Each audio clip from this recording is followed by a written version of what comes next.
Hello students, कैसे हैं आप सभी। आशा करती हूँ कि कल की क्लास जो मैंने आपके लिए अरेंज की थी वो आपको पसंद आई होगी। तो कल हमने जो चैप्टर स्टार्ट किया था वो था कार्बन एंड इट्स कंपाउंड्स, और आज चलिए इसी चैप्टर को आगे बढ़ाते हैं और चैप्टर को कंप्लीट करते हैं।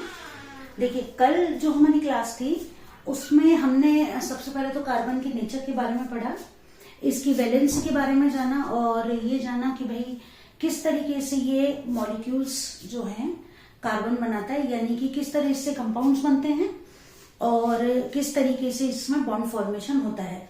Single bond, double bond, triple bond, इनके बारे में हमने पढ़ा था कि किस तरीके से बॉन्ड फॉर्मेशन होता है। सिंगल बॉन्ड फॉर्मेशन की अगर बात करें तो हमने ये पढ़ा था कि हाइड्रोजन के अंदर सिंगल बॉन्ड फॉर्मेशन कैसे होता है, ऑक्सीजन के अंदर यहाँ सिंगल बॉन्ड बना था, हमने कल पढ़ा था। ऑक्सीजन के अंदर हमने पढ़ा था कि डबल बॉन्ड किस तरीके से बनता है। साथ ही साथ हमने पढ़ा था कि नाइट्रोजन के अंदर ट्रिपल बॉन्ड का फॉर्मेशन किस तरीके से होता है। और अगर आपको ध्यान हो तो मैंने आपको कहा भी था कि CO2 के अंदर बॉन्ड फॉर्मेशन कैसे होता है, ये आपको बनाना है। तो अगर आपने बनाया है तो चलिए चेक करते हैं कि आपने ठीक बनाया या नहीं बनाया। तो देखिए, कार्बन की जब हम बात करते हैं तो कार्बन की वैलेंसी 4 होती है, ये हमने कल पढ़ लिया था। आगे चलते हैं। अब कार्बन की वैलेंसी है 4, लेकिन इसके साथ हमें अटैच करने हैं ऑक्सीजन के 2 एटम्स, ठीक। तो 1, 2, 3 और 4 ऑक्सीजन के 2 एटम्स ऐड करने। ऑक्सीजन की वैलेंसी हमें मालूम है कि ऑक्सीजन की वैलेंसी होती है 6, यानी कि इसके आउटर मोस्ट ऑर्बिटल के अंदर 6 इलेक्ट्रॉन्स पाए जाते हैं। तो देखिए 1, 2, 3, 4, 5 और 6, और यहां पर भी 1, 2, 3, 4, 5 और 6। बॉन्ड फॉर्मेशन की अगर हम बात करें तो 6 इसके पास ऑलरेडी हैं, 2 इलेक्ट्रॉन्स यहां से ले लेगा और ये अपने ऑक्टेन को कंप्लीट कर लेगा। यहां पर भी सेम प्रोसीजर है, 6 और 2 8 इलेक्ट्रॉन्स हो गए। कार्बन की जब हम बात करते हैं तो देखिए कार्बन के पास ऑलरेडी 4 इलेक्ट्रॉन्स अवेलेबल हैं। इसको टोटल कितने इलेक्ट्रॉन्स और चाहिए? 4 और चाहिए अपने ऑक्टेन को कंप्लीट करने के लिए। तो 2 और 2 4, और 2 और 2 4 ये ऑक्सीजन से ले लेगा, और इस तरीके से कार्बन डाइऑक्साइड यानी CO2 का फॉर्मेशन होगा। तो इसका स्ट्रक्चर जब हम देखेंगे तो आई होप आप लोगों ने ठीक बनाया होगा। चलिए आगे चलें। अब तो कल की क्लास को हमने समराइज कर लिया कि कार्बन के बारे में हमने पढ़ लिया था। अब आगे चलते हैं और अगला जो टॉपिक हमारे कोर्स में है कार्बन के बारे में वो है वर्सेटाइल नेचर ऑफ कार्बन, यानी कि कार्बन जो है उसके अंदर क्या ऐसे गुण पाए जाते हैं जिसकी वजह से हमें इस कार्बन जो है इसको अलग से एक चैप्टर के रूप में पढ़ना पड़ रहा है। तो देखिए कार्बन जो है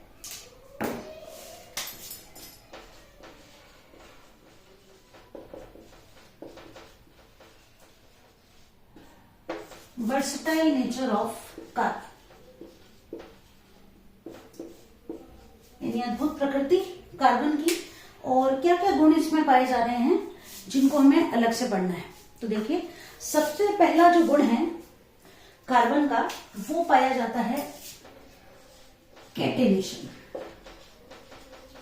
अब कैटेनेशन को पढ़ने से पहले इसे हिंदी में कहा जाता है श्रृंखलन। अब क्या है ये कैटेनेशन? इसको पढ़ने से पहले हम ये जानें कि कार्बन जो होता है अर्थ पर कितने सारे एलिमेंट्स पाए जाते हैं।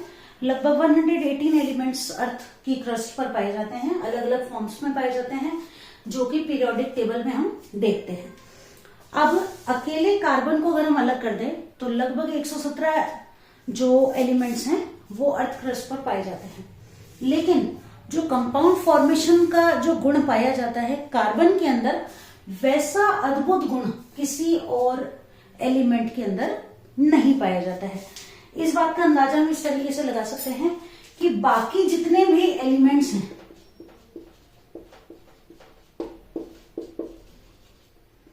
और यहां हम बात करें अकेले कार्बन की, तो एक अंदाजे के तौर पर मैं आपको बताती हूं कि अकेला कार्बन जो है अगर 5 लाख कंपाउंड्स बना सकता है अकेला कार्बन, तो बाकी जो एलिमेंट्स हैं वो सारे मिलकर केवल 50,000 कंपाउंड्स बना सकते हैं।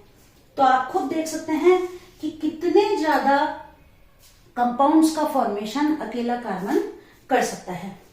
तो ये सब मिलकर केवल 50,000 कंपाउंड्स बना पा रहे हैं, जबकि अकेला कार्बन जो है ये लगभग 5 लाख कंपाउंड्स का फॉर्मेशन इजी वे में कर सकता है। तो ये तो बात हुई कार्बन की। तो हम ये देख रहे हैं, तो इसीलिए हम ये कहते हैं कि कल भी हमने पढ़ा था कि अर्थ पर लगभग सभी पदार्थ जो हमारे काम में आ रहे हैं, साथ ही साथ हमारी बॉडी के अंदर भी उपस्थित हैं, वो कहीं ना कहीं किसी ना किसी तरह उनके अंदर क्या चीज प्रेजेंट है, कार्बन प्रेजेंट है। चलिए अब आगे चलते हैं हम हमारे टॉपिक की तरफ, जो कि है कैटेनेशन। कैटेनेशन की बात करें तो कार्बन का वह गुण जिसके कारण ये लंबी चेन लाइक मॉलिक्यूल्स को बना सकता है, उसे कैटेनेशन कहा जाता है। देखिए कि हमने ये पढ़ा कि कार्बन की वैलेंसी होती है 4, यानी कि कार्बन जो है ये 4 बॉन्ड्स बना सकता है। एक सिंपल एग्जांपल की बात करते हैं कि ये एक कार्बन है, हम ये मान लेते हैं कि ये कार्बन जो है ये 4 और कार्बन के साथ जुड़ जाता है, कि किसी के भी साथ जुड़ सकता है, बॉन्ड फॉर्मेशन कर सकता है। बॉन्ड फॉर्मेशन जब हमने पढ़ा तो हमने ये पढ़ा कि ये सिंगल बॉन्ड भी बना सकता है, डबल बॉन्ड भी बना सकता है और ट्रिपल बॉन्ड भी बना सकता है। अब यहां हम बात करते हैं एक बार केवल सिंगल बॉन्ड के बारे में, कि कार्बन जो है किसी अदर एलिमेंट के साथ नहीं जुड़ रहा, हम ये मान लेते हैं कि ये कार्बन के साथ ही जुड़ रहा है। इसकी चारों वैलेंसीज कार्बन ने कंप्लीट कर दी हैं। अब हम ये मानते हैं कि ये जो कार्बन इसके साथ जुड़े हैं ये भी कार्बन के साथ ही और आगे जुड़ जाते हैं। तो देखिए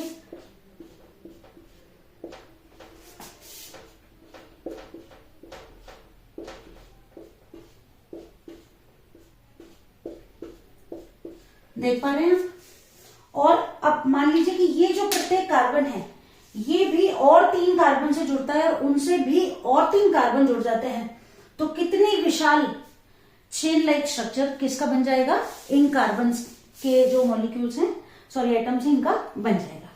तो इस तरह हम ये देख रहे हैं कि श्रृंखलन कैटेनेशन, यानी कि कार्बन जो है ये अपने साथ कार्बन को जोड़कर लंबे ज्यादा मॉलिक्यूलर वेट वाले चेन लाइक मॉलिक्यूल्स को बना सकता है, और इस गुण को क्या कहा जाता है, कैटेनेशन या श्रृंखलन का गुण कहा जाता है।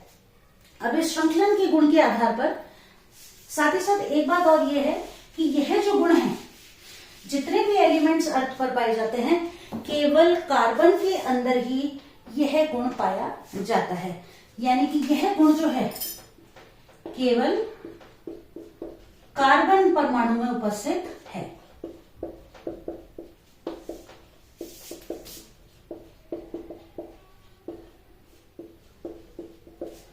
ओनली फाउंड इन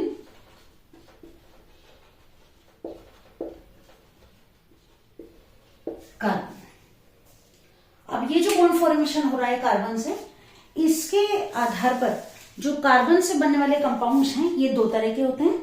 कार्बन से बनने वाले जो कंपाउंड्स हैं ये 2 तरह के होते हैं और इनको कहा जाता है सैचुरेटेड और अनसैचुरेटेड कार्बन्स।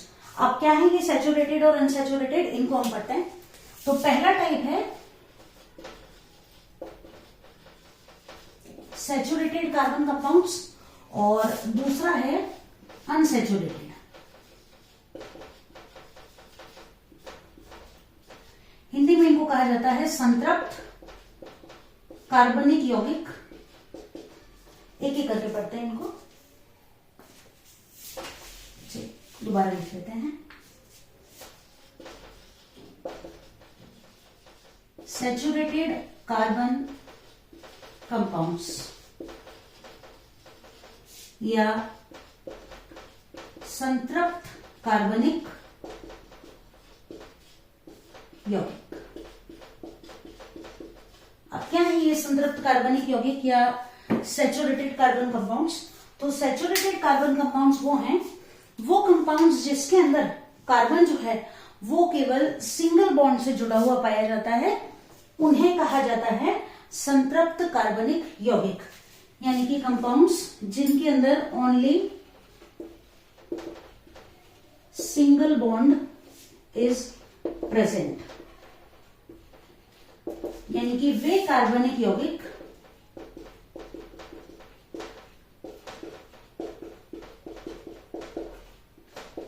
जिनमें केवल सिंगल बॉन्ड यानी कि एकल बंध उपस्थित होता है।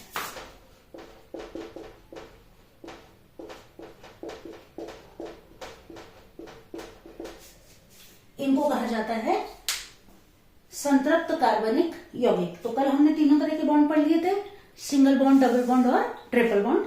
तो उनमें से केवल जिनके अंदर सिंगल बॉन्ड पाया जाएगा, यानी कि एक इलेक्ट्रॉन्स का साझा होकर बॉन्ड फॉर्मेशन होगा, उन्हें हम कहेंगे सैचुरेटेड कार्बन कंपाउंड्स या संतृप्त कार्बनिक यौगिक। जैसे कल हमने पढ़ा था, इसका एग्जांपल मेथेन पढ़ा था कल हमने, CH4। चलिए अब आगे चलें और अगले टॉपिक की बात करें, वो था असंतृप्त कार्बनिक यौगिक या अनसैचुरेटेड कार्बन कंपाउंड्स। इसको नोट कर लिया होगा आपने। एक कॉपी लेकर बैठा कीजिए जब भी बैठे पढ़ने के लिए। तो कई बातें ऐसी होती है कि जो बोलते हैं हम लिखते नहीं है, लेकिन फिर भी जब हम पढ़ रहे हैं तब तो हमें याद रहती है कि मैम बता रहे हैं या हम पढ़ रहे हैं तो याद है। लेकिन कई बार ऐसा होता है कि जब हमें जरूरत होती है या वो चीजें हमें याद करनी होती है तो स्लिप हो जाती है दिमाग से। तो अगर लिखा हुआ है तो बेस्ट रहता है हमारे लिए। चलिए अब हम आगे चलते हैं अनसैचुरेटेड कार्बन कंपाउंड्स की तरफ। चलिए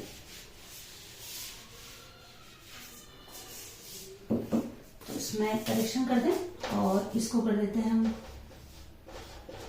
अनसैचुरेटेड और ये हो जाएगा असंतृप्त। असंतृप्त या अनसैचुरेटेड, तो इनकी खासियत ये होगी कि इनके अंदर सिंगल बॉन्ड तो होगा ही होगा, साथ ही साथ डबल या triple bond in these compounds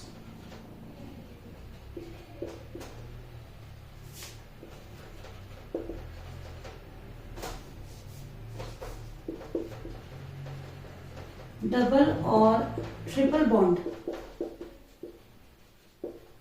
is found और प्रेजेंट। ठीक है, यानी कि वे कार्बनिक यौगिक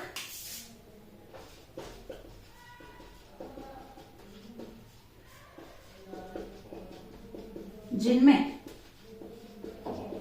द्विबंध यानी डबल बॉन्ड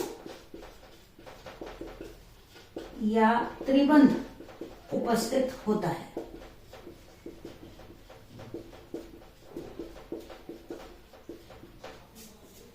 इन्हें कहा जाता है अनसैचुरेटेड कार्बन कंपाउंड्स। इसके एग्जाम्पल की अगर हम बात करें तो उसका एग्जाम्पल था मेथेन। इसका एग्जाम्पल अगर डबल बॉन्ड की बात करें तो लिख लीजिए एथीन, और ट्रिपल बॉन्ड की बात करें तो एथाइन।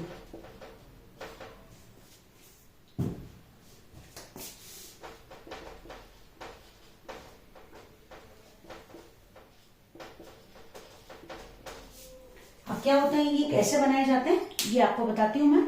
अनसैचुरेटेड और सैचुरेटेड कार्बन कंपाउंड्स हमने पढ़ लिए। साथ ही साथ ध्यान रखने वाली बात यह है कि कार्बन जो है स्टेबल कंपाउंड्स बनाता है, पहली बात। बहुत ज्यादा मात्रा में कंपाउंड्स बनाता है, दूसरी बात। साथ ही साथ कार्बन के अलावा भी कई सारे एलिमेंट्स के साथ जुड़कर बहुत सारे कंपाउंड्स बनाता है। ऑक्सीजन है, सल्फर है, क्लोरीन है, नाइट्रोजन है, इनके साथ भी जुड़कर कई तरह के कंपाउंड्स बनाता है। साथ ही साथ कार्बन में कितनी वैलेंसी देखी हमने, 4। तो इसको कहा जाता है टेट्रावेलेंट। ठीक है, चतुः संयोजक, हिंदी में इसको कहा जाता है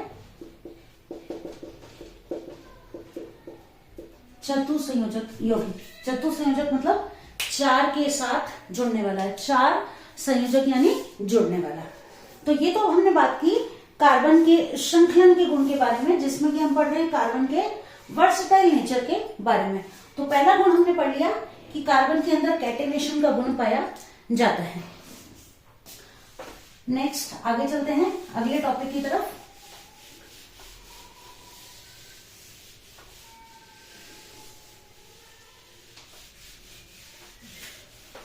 तो पहला गुण तो हमने पढ़ लिया, श्रृंखलन का गुण पाया जाता है। और दूसरी बात ये पढ़ ली हमने सेकेंड नंबर पे कि कार्बन जो है पढ़ चुके अपन। पहली बात तो स्टेबल कंपाउंड्स बनाता है, टेट्रावेलेंट होता है। टेट्रावेलेंट यानी कि 4 और एटम्स की एलिमेंट्स के साथ जुड़कर बॉन्ड फॉर्मेशन करता है। और ये दोनों जो गुण हैं ये कार्बन को विशेष गुण प्रदान करते हैं। अब आगे चलते हैं। अगला जो हमारा टॉपिक है बुक के अंदर वो है ऑर्गेनिक कंपाउंड्स। ऑर्गेनिक कंपाउंड्स क्या होते हैं इनके बारे में हम पढ़ते हैं।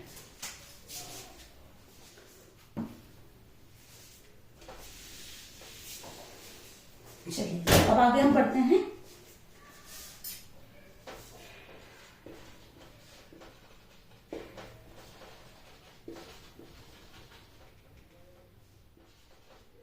ऑर्गेनिक कंपाउंड्स या कार्बनिक यौगिक।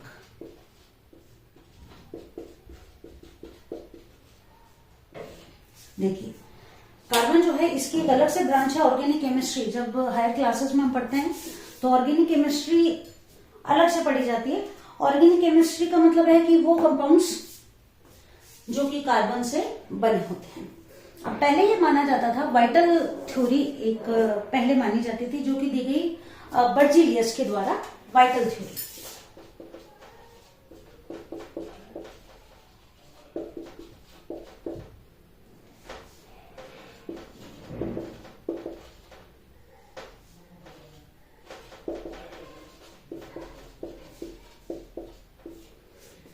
पहले ही पाया गया कि जो कार्बनिक कंपाउंड्स होते हैं जो कि ह्यूमन बींग्स या लिविंग बींग्स के अंदर पाए जाते हैं, तो उनके अंदर जो कंपाउंड्स पाए जाते हैं उनके अंदर कार्बन प्रेजेंट होता है।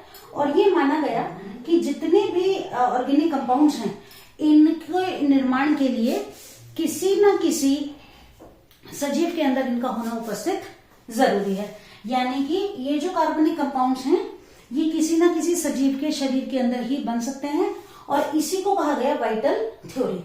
लेकिन अब ये जो थ्योरी थी इसका खंडन किया एक साइंटिस्ट ने जिनका नाम था वोहलर, फ्रेडरिक वोहलर।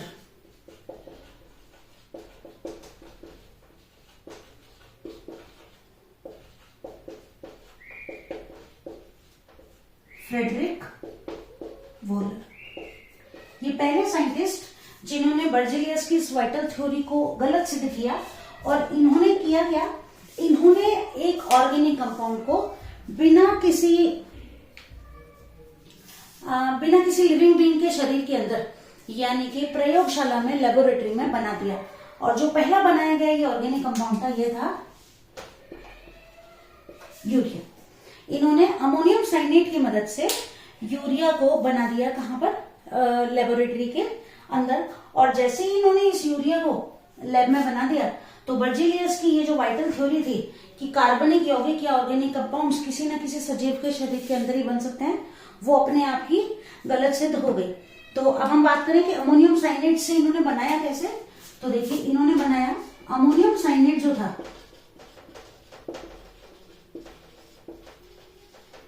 उससे इन्होंने बना दिया यूरिया। ये है अमोनियम साइनेट। इसको जब इन्होंने गर्म किया, ये जो साइन मैंने बनाया है ये साइन गर्म करने के लिए आता है, तो इससे बन गया और इसे कहा गया यूरिया। ये है अमोनियम साइनेट। और इस तरह बर्जीलियस की जो थ्योरी थी वाइटल थ्योरी, इसको गलत सिद्ध कर दिया किसने, फ्रेडरिक वोहलर ने। और यूरिया का फॉर्मेशन कर दिया लेबोरेटरी के अंदर, किसकी मदद से, अमोनियम साइनेट की मदद से। ये अमोनियम साइनेट का फॉर्मूला, ठीक है। इसको जब गर्म किया गया तो इससे इन्होंने बना दिया यूरिया। इसको कहा जाता है यूरिया। ये यूरिया का फॉर्मूला है NH2CO NH2, ठीक है। तो ये बात हो गई। अब आगे फ्रेडरिक वोहलर की। अब आगे जो हमारा चैप्टर है उसमें हमको सैचुरेटेड और अनसैचुरेटेड कार्बन कंपाउंड्स के बारे में बता रखा है, इनका फॉर्मेशन कैसे होता है जिसके बारे में बता रखा है। तो वैसे तो इजी है, एक बार हम और रिवाइज कर लेते हैं तो और अच्छे से हमें तैयार हो जाएगा। आगे चलें, अगर आपने नोट कर लिया तो आगे चलते हैं। चलिए तो अलग अलग तरह से ये सैचुरेटेड और अनसैचुरेटेड कंपाउंड्स कैसे बनते हैं, एकदम इजी तरीका है, फॉर्मूला है, उससे मैं आपको बता देती हूँ। इजीएस्ट तरीके से हम पढ़ते हैं इनको। तो चलिए, अनसैचुरेटेड कार्बन कंपाउंड्स यानी कि असंतृप्त कार्बनिक यौगिक। हाँ, पहले तो इनकी फॉर्मूले बनाने सिखा दूं आपको, फिर स्ट्रक्चर बनाना बताती हूँ। तो देखिए, संतृप्त होते हैं जिनको कहा जाता है एल्केन्स, और असंतृप्त जो आते हैं उनमें हमने अभी पढ़ा कि जो असंतृप्त कार्बनिक यौगिक होते हैं उनमें होते हैं डबल बॉन्ड और ट्रिपल बॉन्ड वाले कार्बन कंपाउंड्स। तो देखिए, एक तो होते हैं एल्केन्स, ये होते हैं संतृप्त यानी कि सैचुरेटेड, ठीक। दूसरे होते हैं एल्कीन्स। एल्कीन्स जो होते हैं, ऐसे लिखेंगे इनको, एल्कीन जो होते हैं इनको कहा जाता है वो कंपाउंड्स जिनके अंदर डबल बॉन्ड पाया जाता है, ठीक है, या हिंदी में कहें तो द्विबंध पाया जाता है। थर्ड जो है वो होते हैं एल्काइंस।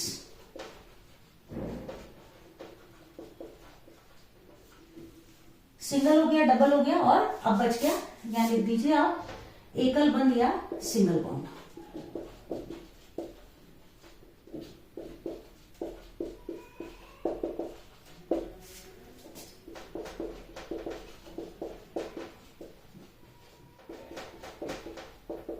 ट्रिपल बॉन्ड या त्रिबंध, ये तो कॉमन बात हो गई। आगे चलें कि अब इनको हम डिफरेंशिएट कैसे करें, बनाएं कैसे अलग अलग।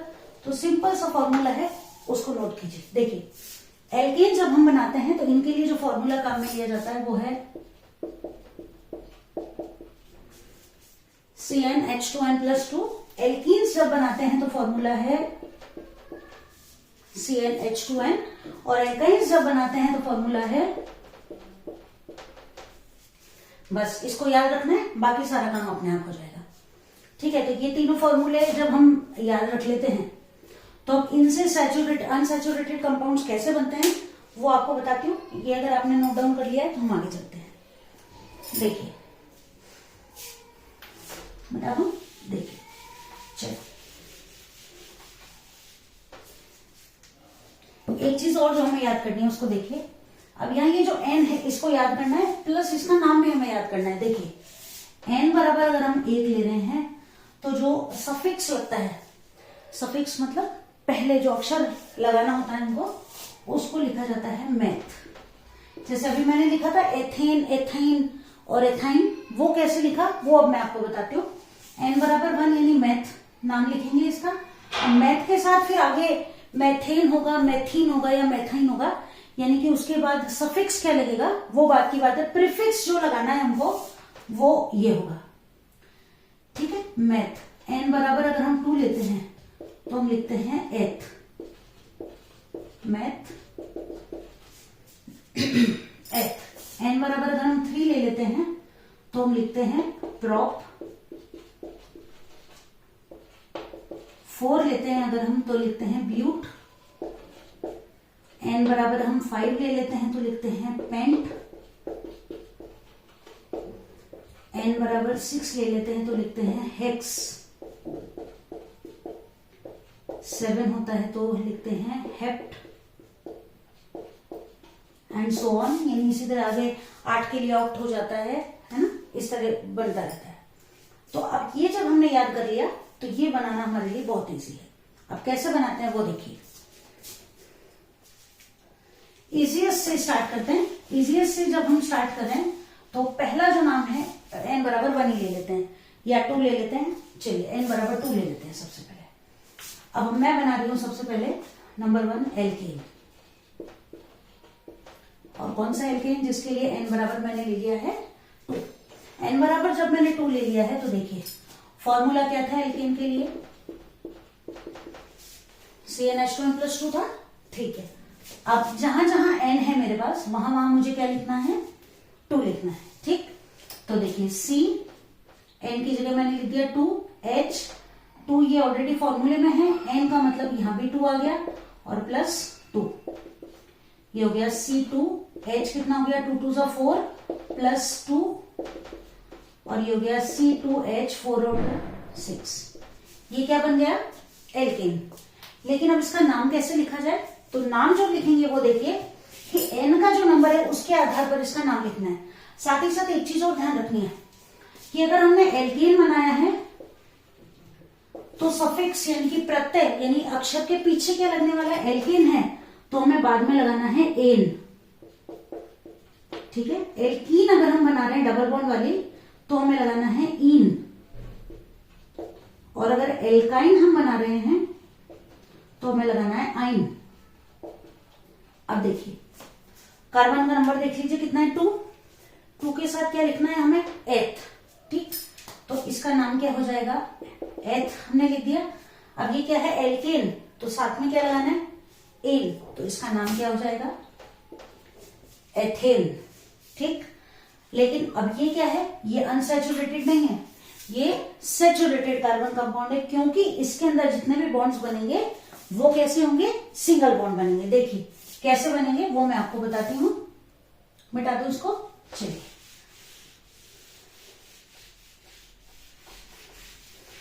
अब देखिए हम बना रहे हैं C2H6, इसका स्ट्रक्चर साथ के साथ देख लेते हैं।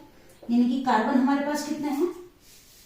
2, हाइड्रोजन कितने जोड़ने हैं हमें? 6। तो देखिए इस कार्बन की एक एक वैलेंसी कंप्लीट हो गई दोनों की।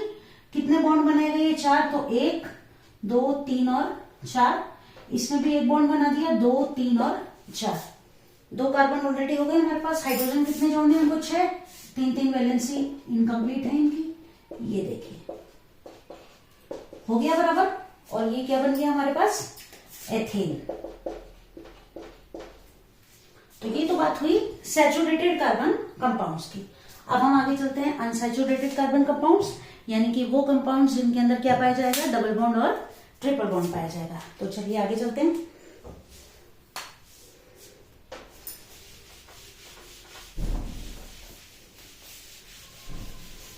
अब हम बनाते हैं एल्कीन।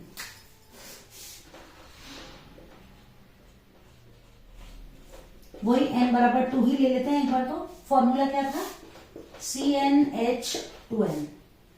कार्बन कितने लेने हैं? 2, हाइड्रोजन भी 2 मल्टीप्लाइड बाय n की जगह भी कितना लेना है? 2। ये हो गया C2H 2 2 जा 4। अब इसका नाम क्या होगा? n बराबर 2 है तो एथ तो रहेगा, लेकिन सफिक्स क्या लगाना था? यानी कि बाद में प्रत्यय क्या लगाना है इनके साथ? एल्कीन है तो साथ में हमें क्या जोड़ना है? इन, और इसका नाम क्या हो जाएगा? एथीन। अब इसका स्ट्रक्चर हम देखें अगर कि अब हमें कैसे पता चले कि इसके अंदर डबल बॉन्ड है ऑलरेडी। तो देखिए ये कार्बन है, हाइड्रोजन कितने जोड़ने हैं इसके साथ हमें? 4, तो एक हाइड्रोजन यहां जोड़ देते हैं, एक यहां। तो क्या कार्बन की सारी वैलेंसी कंप्लीट हो रही है? 1 2 3, और यहां भी 1 2 और 3। कितने बॉन्ड कम है? एक बॉन्ड कम है। दोनों कार्बन कितने कितने बॉन्ड बनाएंगे? 4 बॉन्ड बनाएंगे, और ये देखिए अब कंप्लीट है। और इसीलिए हमने इसको क्या कहा? अनसैचुरेटेड कार्बन कंपाउंड यानी एल्कीन। आगे चलते हैं और अब हम बनाते हैं एल्काइन।